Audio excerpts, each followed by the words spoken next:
Art of war, युद्ध की कला, सन त्सू।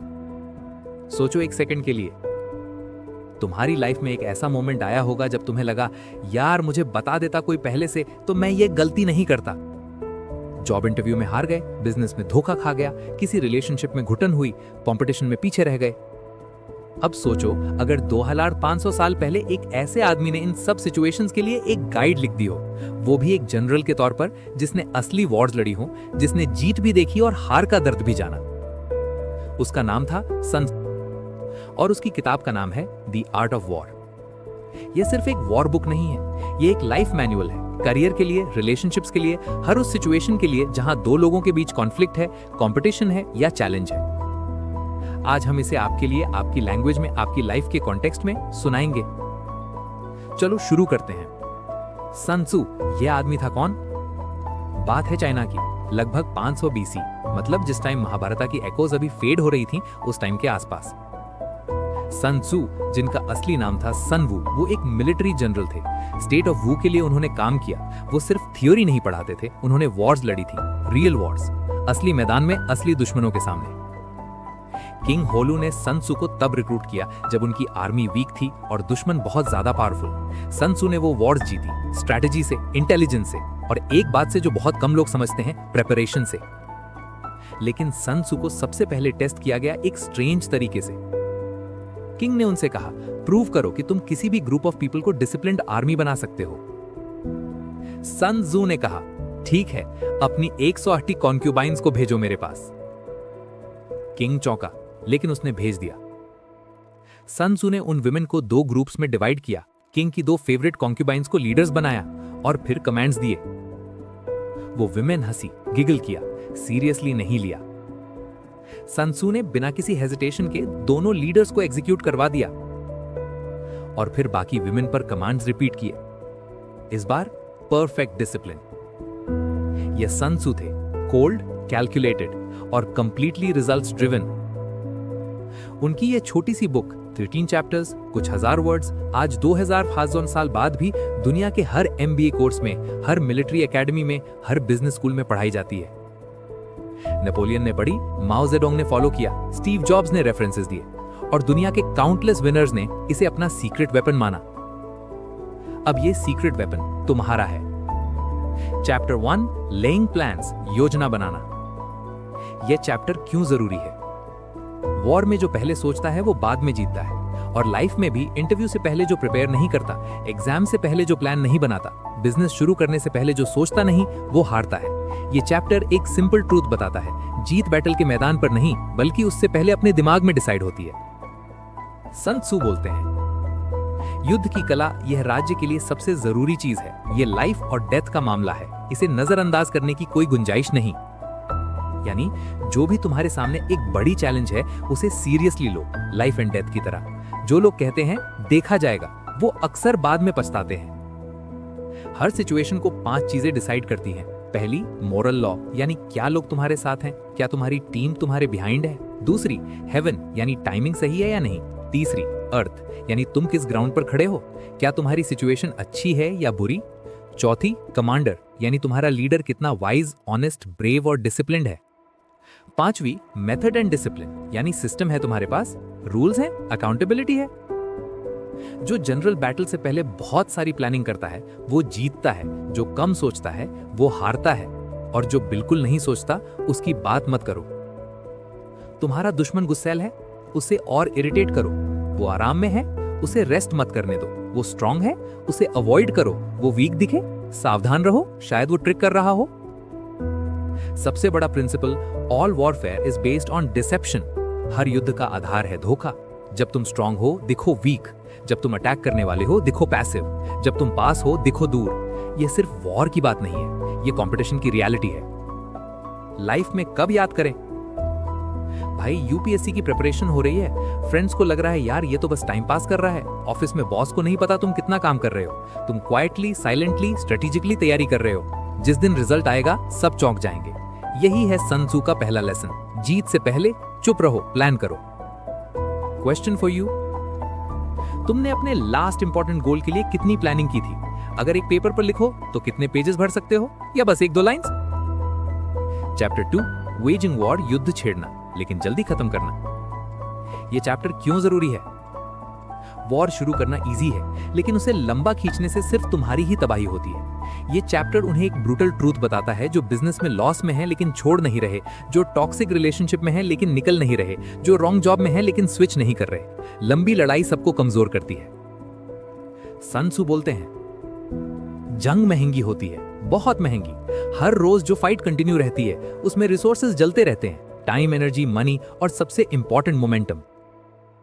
अगर विक्ट्री जल्दी नहीं आई तो तुम्हारे सोल्जर्स की एनर्जी खत्म हो जाएगी, एंथुसियाज्म खत्म, वेपन्स डल हो जाएंगे, और जब तुम एग्जॉस्टेड होगे तभी कोई और आकर तुम पर अटैक करेगा। कोई भी देश या इंसान लंबी वॉर से बेनिफिट नहीं उठाता, यह दुनिया का सच है। When begets to keep fatigue।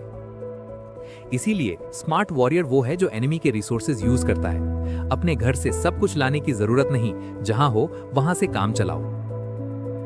Captured soldier को अच्छे से रखो, उन्हें अपनी स्ट्रेंथ बनाओ। जो जीत लिया उसे वेस्ट मत करो। याद रखो, लंबी वॉर कभी स्मार्ट नहीं होती, जल्दी और क्लीनली जीतना यही असली आर्ट है। लाइफ में कब याद करें, यार कोई स्टार्टअप चला रहा है, 3 साल हो गए, प्रॉफिट नहीं आया, वो हर महीने थोड़ा और टाइम मांग रहा है फैमिली से, रिसोर्सेज ड्रेन हो रहे हैं। सन त्सू कह रहे हैं, या तो अभी स्ट्रेटेजी चेंज करो और जल्दी रिजल्ट लाओ, या एग्जिट लो। प्रोलॉन्ग्ड सफरिंग किसी के काम का नहीं। क्वेश्चन फॉर यू, तुम्हारी लाइफ में कौन सी एक लड़ाई है जो बहुत लंबी खिंच रही है, और क्या तुम उसे ड्रैग कर रहे हो क्योंकि तुम जेन्युइनली जीत के करीब हो, या सिर्फ इसलिए कि छोड़ना तुम्हें डिफीट फील कराता है? चैप्टर 3, अटैक बाय स्ट्रेटजी, चालाकी से जीतना बिना लड़े। यह चैप्टर क्यों जरूरी है? यह पूरी किताब का सबसे पावरफुल चैप्टर है। सन त्सू की सबसे फेमस लाइन यही है, असली जीत वो नहीं जब तुमने दुश्मन को तबाह कर दिया, असली जीत वो है जब दुश्मन ने खुद सरेंडर कर दिया, बिना फाइट किए। बिजनेस में, रिलेशनशिप्स में, पॉलिटिक्स में जो ये आर्ट जानता है वो हमेशा आगे रहता है। सन त्सू बोलते हैं, सबसे बेस्ट आउटकम ये है कि दुश्मन का देश पूरा और इंटैक्ट कैप्चर हो जाए। तोड़ो मत, एनिमी की पूरी आर्मी सरेंडर करे, डिस्ट्रॉय मत करो। जितना कम डैमेज उतना ज्यादा बेनिफिट। सुप्रीम एक्सीलेंस यह नहीं है कि तुम हर बैटल जीत लो, सुप्रीम एक्सीलेंस है बिना लड़े दुश्मन की रेजिस्टेंस तोड़ देना। यह लाइन इस पूरी किताब की सोल है। जनरलशिप की हाईएस्ट फॉर्म क्या है? एनिमी के प्लान्स को ही तोड़ दो, उन्हें एग्जीक्यूट होने से पहले। उसके बाद है एनिमी को अपने एलाइज से काट देना, उसके बाद बैटलफील्ड पर लड़ना, और सबसे बुरा ऑप्शन है वॉल्ड सिटीज पर बड़ा सीज करना। इसमें सिर्फ तुम्हारा नुकसान होगा। फोर्स रेशियो याद रखो, अगर तुम 10 गुना स्ट्रांग हो, सराउंड कर लो। 5 गुना हो, डायरेक्टली अटैक करो। 2 गुना हो, डिवाइड करके लड़ो। इक्वल हो, सोच समझ कर लड़ो। स्लाइटली कमजोर हो, अवॉइड करो। बहुत कमजोर हो, भागो। हाँ, भागो। ये कावर्डिस नहीं है, ये सर्वाइवल है। 5 चीजें जीत दिलाती हैं। पता हो कब लड़ना है, कब नहीं। बड़ी और छोटी दोनों आर्मीज को हैंडल करना है। पूरी टीम एक स्पिरिट में हो, खुद प्रिपेयर्ड होकर एनिमी के अनप्रिपेयर्ड होने का वेट करे, और जिसके ऊपर कोई अननेसेसरी इंटरफियरेंस ना हो। जनरल एक राज्य का पिलर होता है। अगर पिलर सॉलिड है, राज्य स्ट्रांग है। अगर पिलर में क्रैक है, राज्य वीक है। लाइफ में कब याद करें? ऑफिस में कंपटीशन है तुम्हारा किसी कॉलीग से, वो लाउडर है, विजिबल है, भले ही काम कम करता हो। तुम उससे डायरेक्टली आर्ग्यू नहीं करते, बल्कि तुम अपने वर्क क्वालिटी को इतना शार्प करते हो, अपने रिजल्ट्स को इतना अनडिनायबल बनाते हो कि बॉस खुद तुम्हें चूज करे, बिना फाइट के जीत। यही है सन त्सू का chapter 3। Question for you, last time जब तुमने किसी से डायरेक्टली लड़े, क्या वो रिजल्ट बेटर था उस सिचुएशन से जब तुमने स्ट्रैटेजिकली गेम खेला? किसमें ज्यादा जीते? चैप्टर 4, टैक्टिकल डिस्पोजिशन, खुद को अजेय बनाओ पहले। यह चैप्टर क्यों जरूरी है? लोग हमेशा यह सोचते हैं, मेन कैसे दुश्मन को हराऊं, लेकिन सन त्सू एक ऑपोजिट क्वेश्चन पूछते हैं। पहले यह बताओ, क्या तुम खुद इतने स्ट्रांग हो कि कोई तुम्हें हरा ना सके? डिफेंस फर्स्ट, ऑफेंस सेकंड, ये फिलॉसफी जितनी वॉर में काम आती है उतनी ही लाइफ में। सन त्सू बोलते हैं, इनविंसिबिलिटी मतलब हारने से बचाव, यह तुम्हारे हाथ में है, लेकिन विक्ट्री का अपॉर्चुनिटी वो दुश्मन देता है। पहले खुद को अनडिफीटेबल बनाओ, फिर एनिमी की वीकनेस का वेट करो। डिफेंस एक जगह छुपने की तरह है, जमीन के अंदर। अटैक एक थंडर की तरह है, आसमान से। जो प्रोटेक्ट करना जानता है वो हाइड करता है, जो अटैक करना जानता है वो अनएक्सपेक्टेडली स्ट्राइक्स करता है। सबसे ऑब्वियस जीत वो नहीं जो बेयरली हासिल हो, असली जीत वो है जो इनएविटेबल लगे, जहां तुमने कंडीशंस ऐसी बना दी हो कि हारना पॉसिबल ही ना हो। एक केपेबल जनरल क्या करता है? वो सिर्फ बैटल जीतता नहीं, वो एरर नहीं करता। जो गलती नहीं करता वो ऑलरेडी आधा जीत चुका है। 5 चीजें चेन में जुड़ी हैं: measurement, estimation, calculation, balancing of chances और विक्ट्री। विक्ट्री उन्हीं के लिए है जो हर लिंक पर काम करते हैं। लाइफ में कब याद करें? एक स्टूडेंट एग्जाम की तैयारी कर रहा है। वो यह नहीं सोचता क्वेश्चन कैसे सेट होगा, वो पहले ये इंश्योर करता है कि उसका सिलेबस कंप्लीट हो, नोट्स सॉलिड हो, रिवीजन डन हो। जब पेपर आएगा वो रेडी होगा। यही है खुद को पहले इनविंसिबल बनाना, फिर अपॉर्चुनिटी का वेट करना। क्वेश्चन फॉर यू, अगर आज कोई तुम्हारे फील्ड में तुम्हें चैलेंज करे, तुम कितने जेन्युइनली रेडी हो, या अभी भी कुछ वीक स्पॉट्स हैं जिन पर काम करना बाकी है? Chapter 5 energy. ये चैप्टर क्यों जरूरी है? ये चैप्टर एक सीक्रेट बताता है जो बड़े प्लेयर्स जानते हैं। रॉ फोर्स कभी नहीं जीतती, जो जीतता है वो है टाइमिंग और मोमेंटम। एक छोटी पत्थर भी अगर राइट एंगल पर राइट स्पीड से आए तो बड़ी चट्टान तोड़ सकती है। ये फिजिक्स है, ये लाइफ भी है। सन त्सू बोलते हैं, बड़ी आर्मी को मैनेज करना और छोटी आर्मी को मैनेज करना यह सिर्फ नंबर्स का खेल है। स्ट्रक्चर बनाओ, सब डिविजन्स करो, फिर सेम प्रिंसिपल्स वर्क करते हैं। इन बैटल डायरेक्ट मेथड्स के साथ एनिमी को एंगेज करो, लेकिन जीत इनडायरेक्ट मेथड से आती है। मतलब सामने से लड़ो, लेकिन एक्चुअल एडवांटेज कहीं और से निकलता है। चेस में भी यही होता है, एक पीस से डिस्ट्रैक्ट करते हो, दूसरी से चेकमेट करते हो। जैसे पानी के कॉम्बिनेशंस इन्फिनिट हैं, वैसे ही विनिंग टैक्टिक्स की कॉम्बिनेशंस इन्फिनिट हैं। कोई फॉर्मूला फिक्स नहीं है। एक हॉक जब स्ट्राइक करता है वो परफेक्ट टाइमिंग और डिस्टेंस से करता है। यही है एनर्जी, टाइमिंग और पोजीशन का परफेक्ट कॉम्बिनेशन। एक स्किल्ड फाइटर का पोटेंशियल एक तना हुआ बाव की तरह है, जब रिलीज होता है एक ट्रिगर की तरह, रुको रुको रुको, और फिर एक ही मोमेंट में सब रिलीज। अच्छा जनरल अपने लोगों की नेचुरल एनर्जी और स्ट्रेंथ्स को यूज करता है। वो सिचुएशन ऐसी बनाता है कि लोग नेचुरली बेस्ट परफॉर्म करें। इंडिविजुअल करेज पर डिपेंड नहीं करता, सिस्टम पर करता है। लाइफ में कब याद करें? क्रिकेट मैच देखते हो ना, धोनी जब फिनिशर की रोल में होते थे वो पावर प्ले में बड़े शॉट्स नहीं मारते थे, रुकते थे, एनर्जी सेव करते थे, और आखिरी ओवर्स में वो रिलीज होती थी मैसिव। यही सन त्सू का चैप्टर 5 है, timing is everything. Question for you, तुम अपनी एनर्जी कहां खर्च कर रहे हो? हर छोटी बड़ी बात पर रिएक्ट करके या केयरफुली पिक करके कि कब, कहां और कितना देना है? Chapter 6 weak points and strong, कहां मारना है यह जानना जरूरी है। ये चैप्टर क्यों जरूरी है? दुनिया में हर इंसान के, हर सिस्टम के, हर प्लान के कुछ स्ट्रॉन्ग पॉइंट्स होते हैं और कुछ वीक पॉइंट्स। जो स्मार्ट है वो वीक पॉइंट पर हिट करता है और अपने वीक पॉइंट्स को हमेशा प्रोटेक्ट रखता है। ये चैप्टर एक सर्जन की प्रिसीजन सिखाता है। सन त्सू बोलते हैं, जो पहले बैटलफील्ड पर पहुंचे और एनिमी का वेट करे वो फ्रेश और रेडी होगा। जो बाद में आए भागते भागते वो एग्जॉस्टेड होगा। स्मार्ट जनरल दूसरों को अपनी टर्म्स पर बुलाता है, खुद दूसरों की टर्म्स पर नहीं जाता। अगर एनिमी कहीं कंफर्टेबल और सिक्योर बैठा है, उसे फोर्स करो मूव करने पर। ऐसी जगह अटैक करो जहां उसे जाना ही पड़े। जो अटैक करना जानता है, दुश्मन को पता नहीं होता कहां डिफेंड करे। जो डिफेंड करना जानता है, दुश्मन को पता नहीं होता कहां अटैक करे।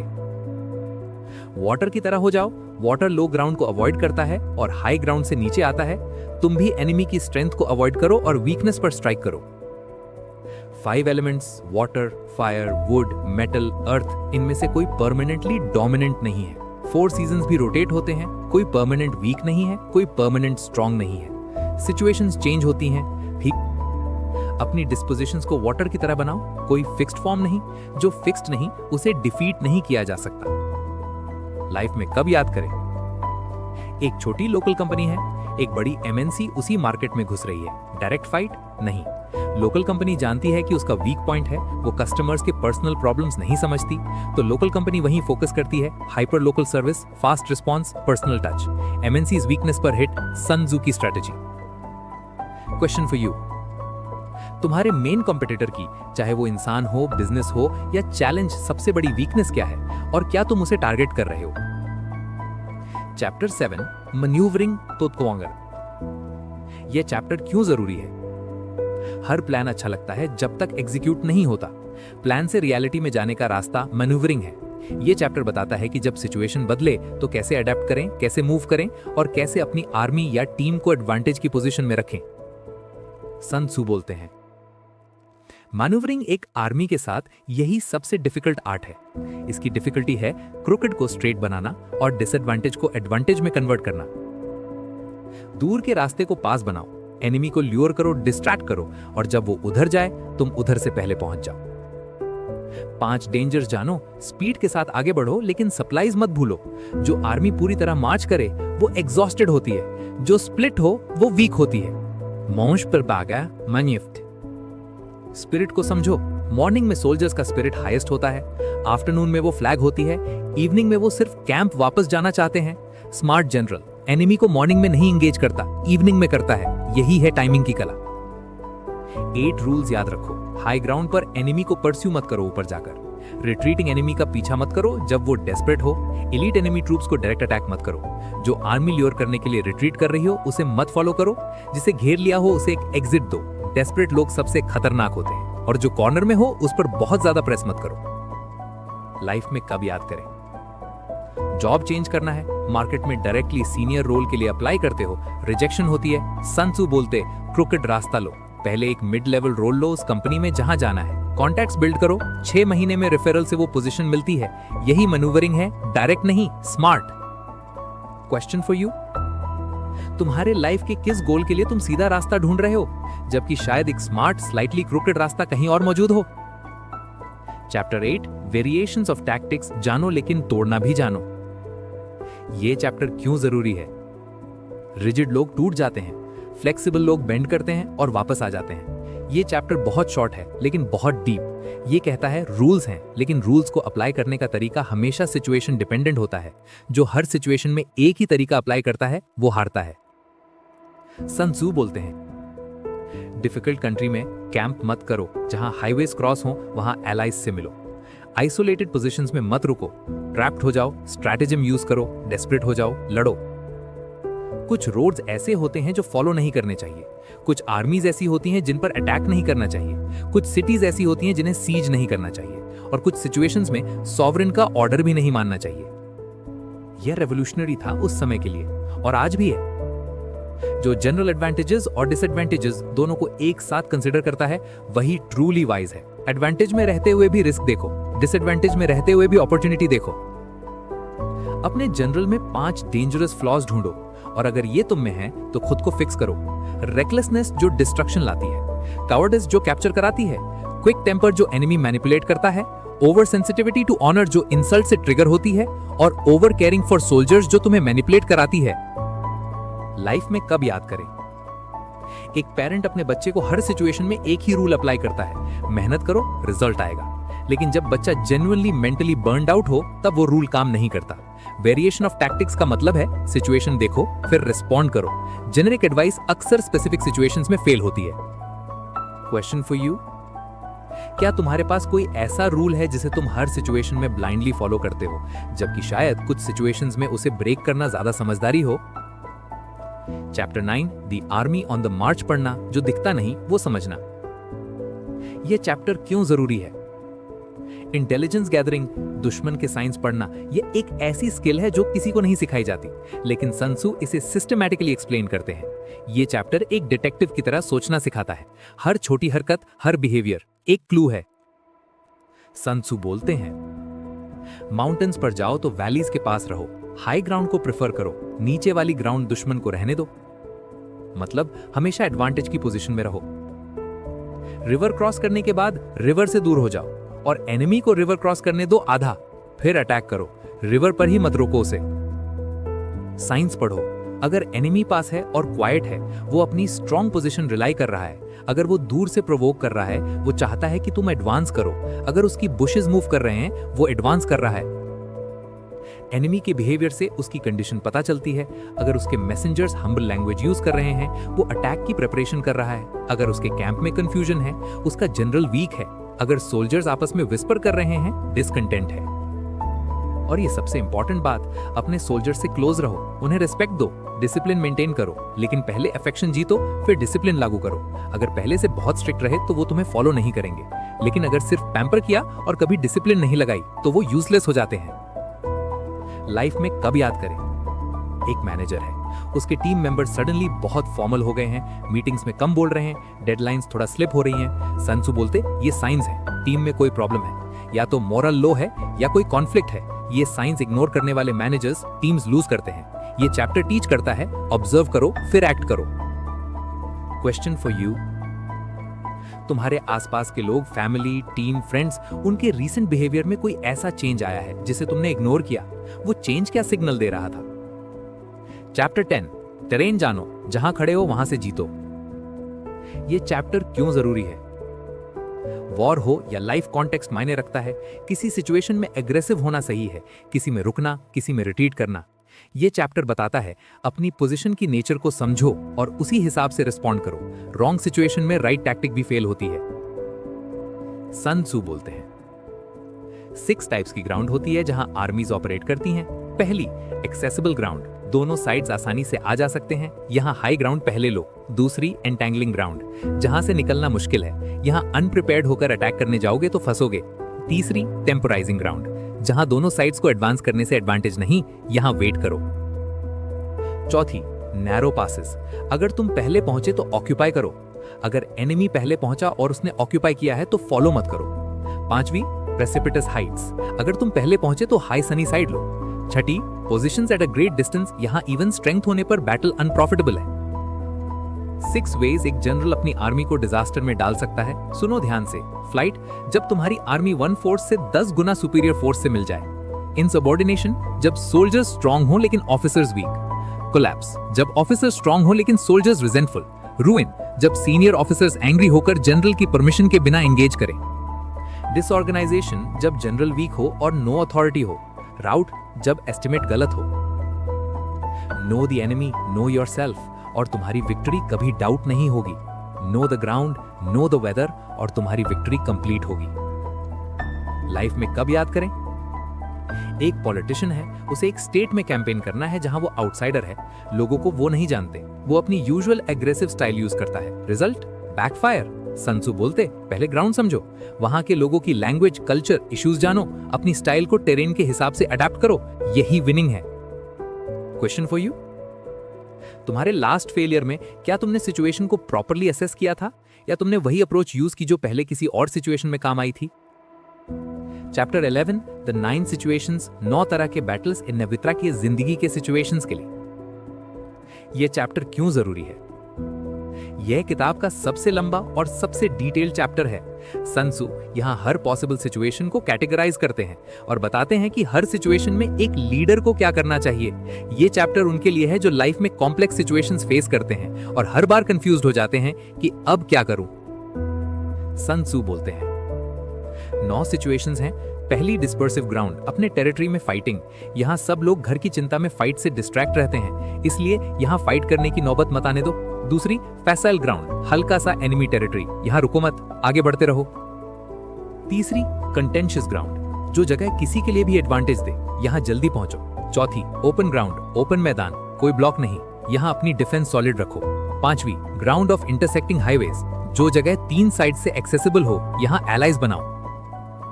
छठी, सीरियस ग्राउंड, एनिमी के डीप इनसाइड, यहाँ कंटिन्यूअस लूटिंग करो, अपनी सप्लाई कीप करो। सातवीं, डिफिकल्ट ग्राउंड, जंगल, माउंटेन्स, स्वॉम्प्स, जल्दी निकलो।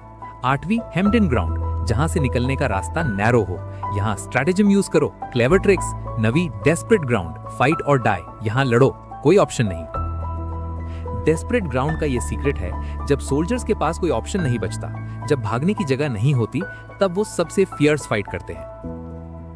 एक बेस्ट जनरल की मार्क क्या है? वो अपनी प्लान को एनिमी और अपने खुद के सोल्जर से भी सीक्रेट रखता है। वो सिचुएशन चेंज करता रहता है। वो सोल्जर्स को ऐसे लीड करता है जैसे एक पर्सन एक अंधे को लीड करता है। उन्हें तुम्हारे प्लान की जरूरत नहीं, बस तुम्हारे कॉन्फिडेंस की। यम श्वाइजन स्नेक याद रखो, जब उसके हेड पर अटैक होता था, टेल रिस्पॉन्ड करती थी। जब टेल पर अटैक होता था, हेड रिस्पॉन्ड करती था। जब मिडिल पर अटैक होता था, हेड और टेल दोनों रिस्पॉन्ड करते थे। एक आइडियल आर्मी ऐसी होती है। लाइफ में कब याद करें? एक फैमिली मेंबर बिजनेस में बुरी तरह लूज हो जाता है, सब ऑप्शंस क्लोज लगते हैं, bank loan, family pressure, social shame. ये सन त्सू का डेस्परेट ग्राउंड है और सन त्सू कहते हैं यहां लड़ो। डेस्परेट ग्राउंड पर हारे हुए लोग वो लोग नहीं होते जो आउट ऑफ ऑप्शंस है, वो होते हैं जिन्होंने फाइट करना बंद कर दिया। क्वेश्चन फॉर यू, तुम्हारी लाइफ में अभी कौन सा ग्राउंड है? फैसाइल, जहां आगे बढ़ना है, या डेस्परेट, जहां फाइट करनी है? और क्या तुम उन दोनों सिचुएशंस को अलग ट्रीट कर रहे हो? Chapter 12, the attack by fire, और कब रुकना है। ये चैप्टर क्यों जरूरी है? फायर एक अल्टीमेट वेपन है जो डिस्ट्रॉय करता है दूर तक, तेजी से। लेकिन सन त्सू यहां सिर्फ फायर टैक्टिक्स नहीं बता रहे, वो बता रहे हैं एक्सट्रीम मेजर्स का यूज कब और कैसे करना है, और सबसे इंपॉर्टेंट कब कंट्रोल रखना है, चाहे तुम जीत रहे हो। ये चैप्टर एंगर मैनेजमेंट का भी लेसन है। सन त्सू बोलते हैं 5 टारगेट्स हैं जिन पर फायर अटैक होती है: सोल्जर्स, स्टोर्स, सप्लाईज और प्रोविजंस, बैगेज ट्रेन्स, आर्सनल्स और magazines, dropping fire among the enemy. Fire attack के लिए सही वेदर चाहिए, सही विंड डायरेक्शन चाहिए, सही टाइमिंग चाहिए। इसे रैंडमली नहीं करते। जब फायर एनिमी के अंदर शुरू हो, आउटसाइड से अटैक करने के लिए वेट करो राइट मोमेंट पर। अगर फायर स्टार्ट हो लेकिन एनिमी क्वाइट रहे, वेट करो। अटैक तभी करो जब टाइम सही हो। फायर अटैक में 5 टाइप्स की रिस्पॉन्सेज होती हैं और हर एक को अलग तरह से हैंडल करते हैं। सिचुएशन को रीड करो। और यह सबसे इंपॉर्टेंट लेसन, जो रूलर एंगर में वॉर शुरू करता है और जो जनरल इंसल्ट की वजह से बैटल एंगेज करता है, वो फूल है। एक वाइज रूलर खुद को कंट्रोल करता है। एंगर टेम्पररी होता है, लेकिन डेड सोल्जर्स वापस नहीं आते। डिस्ट्रॉयड किंगडम रीबिल्ड हो सकती है, लेकिन डेड लोग नहीं। इसलिए जो रूलर वाइज है वो कॉशियस है, जो जनरल एनलाइटेंड है वो केयरफुल है। यही एक नेशन को और एक आर्मी को सेफ रखता है। लाइफ में कब याद करें?